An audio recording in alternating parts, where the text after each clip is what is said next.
Hey, welcome back to Running Shoe Kings. Today we're going to do a bit of a race recap on the third installment of the Twilight Quad series. So this is the third race of the series, and this one is in Fredonia, closest to where I live, so that's pretty nice on that front, and it's actually where I initially had my Road 5K PR last year. So without further ado, let's get into things.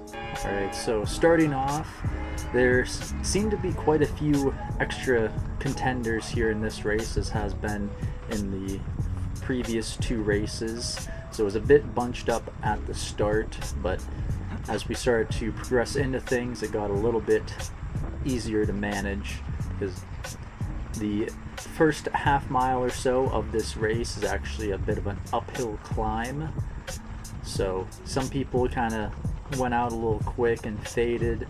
My goal going into this race was potentially try and get down towards that PR of 16:33 from last year here.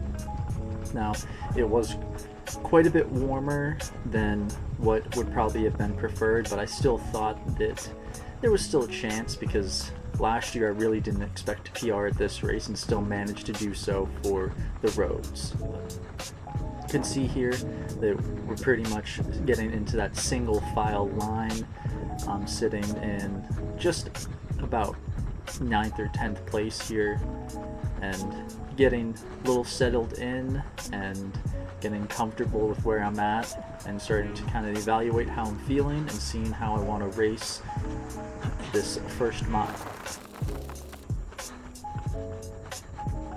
So this course tends to be one of the slower of the four courses, just more rolling hills than the other three courses tend to have, as we kind of come up here on that first dip that we'll actually hit on the way back as well. This is a out and back course, so moving up the first kind of climb at the other side of this dip, I make a move past a couple people here, trying to stay within contact of the people that I've kind of been racing throughout the series.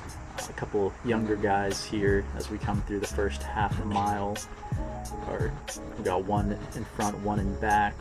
So just again finding that rhythm early in the race, knowing that the back half is going to hurt quite a bit, as these courses with rolling hills tend to.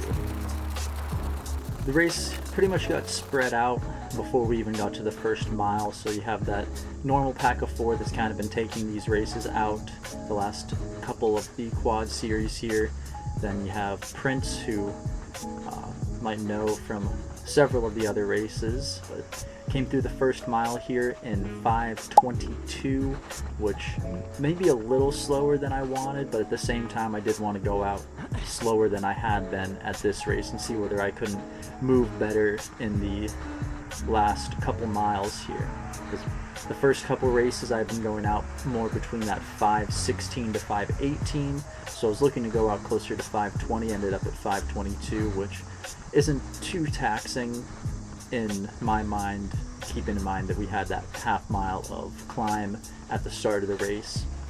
However, what caught me off guard was that my heart rate was already well up into the 180s.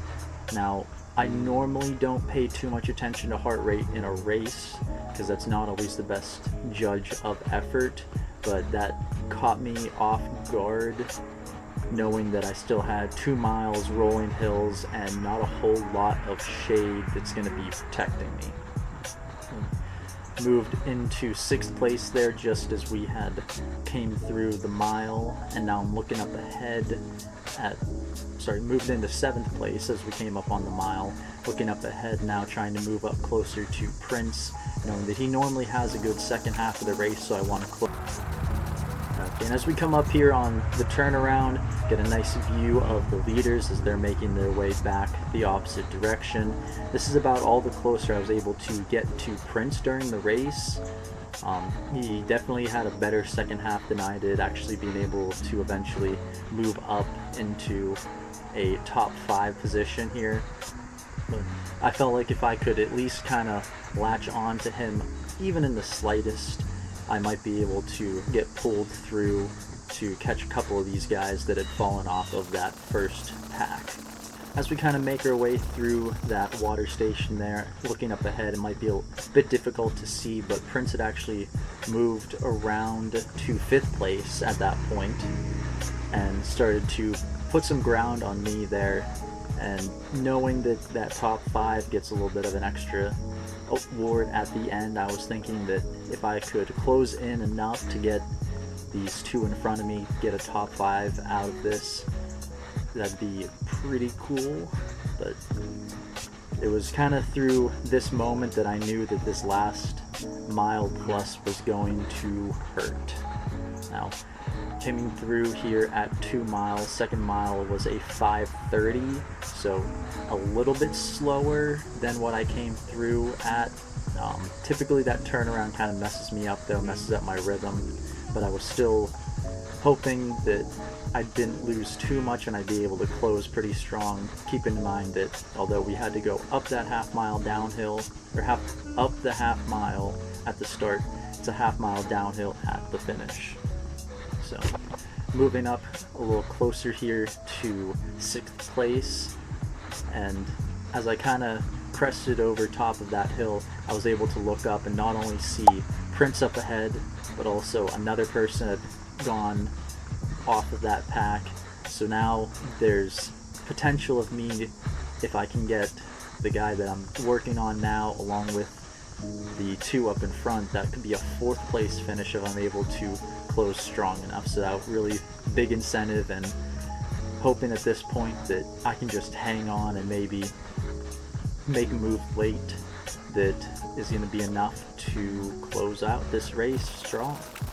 Coming up here about 2.5 miles into the race, I can see the guy right up there in front of me. He actually had taken a look back once or twice to see where I was at. I ended up talking to him afterwards. He did end up having more left than he led on during the race. He was just kind of trying to keep that 5th place position, but I was thinking that maybe if I can get close enough, be able to make a move late and really at least put some test to him and see what he has left in the tank. Kind of cresting over that hill, we worked back into the dip here. At this point, my legs are pretty well spent. I later looked at some of my heart rate data, and I was fully redlining maxed out in the high 190s, which I really only see maybe once or twice a year. I think it might have been a little bit of a combination of the heat and just the total stress on my body that I was putting on it during this race. Really looking down here, trying to grit up over the back half of this hill, and knowing that once I get to the top of it, I only get half a mile left of just trying to pump my arms and let the legs follow suit. Coming up here on mile 3 with just about 200 meters left, split a 5:26. So I was able to bring that pace back down from the 5:32 mile, but ultimately it still really wasn't enough to make a huge difference overall in my time. This was my slowest 5K of the series. Let's get closer to the finish line, crossing in 16:52, I believe, which is one of the slowest 5Ks that I've had in over a year at this point. Overall, I was a little disappointed with the race, but looking at how hard I had pushed, just looking at some of the data, I can't be all too upset with it. I did finish the race and ended up almost going into a state of hyperventilating. I'm not sure why that is. I think it might have had something to do with the heart rate strap that I had on. It was a bit restrictive, so I kind of plan to not wear that for my next race moving forward. Maybe just keep that for workouts whenever I'm trying to really lock in on that heart rate, and maybe not psych myself out in the end. And just some final takeaways from the third race of the Twilight Quad Series. Now, overall, I would say I competed very well against the competition. Really, outside of the top two guys, pretty much everybody was 15 to 20 seconds slower than what they had been performing in the first two races of the series. So I fell pretty much in line with that, and that was the closest that I had ever been to that guy that was in 5th place. So I have some hope that in that final race of the series, that whenever you add in quite a bit more competition that shows up for that 4th race, I'll be able to be pretty competitive and potentially still squeak out a top 6 overall in the series. So the way that they do the scoring is they take the average time over the 4 races, and currently I am sitting in 6th place by only a 6-second average, so 18 seconds ahead of the gentleman that I was actually able to pass there in the last mile. So we'll see whether or not I can hold him off enough in the final race of the series to hold on to the 6th place finish overall. Then my other takeaway with this is the heat has been making me fitter, but that's not to say that whenever it gets hot and there's no shade like it was in this race, that I'm able to perform to the standard that I might have initially thought that I could have.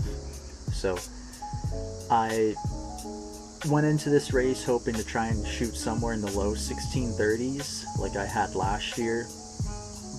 Looking back on what last year was, I'm willing to bet that it was probably a significantly cooler day. I believe it actually rained afterwards as well. So whenever this race is in the low to mid 80s, you're just not able to perform quite to what you might think that you should be able to based on some of the workouts that you've been doing.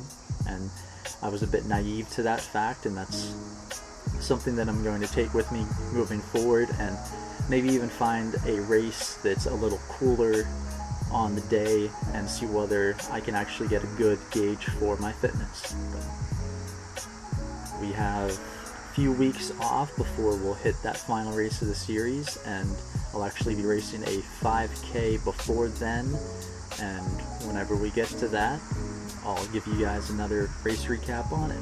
So we'll see you next time.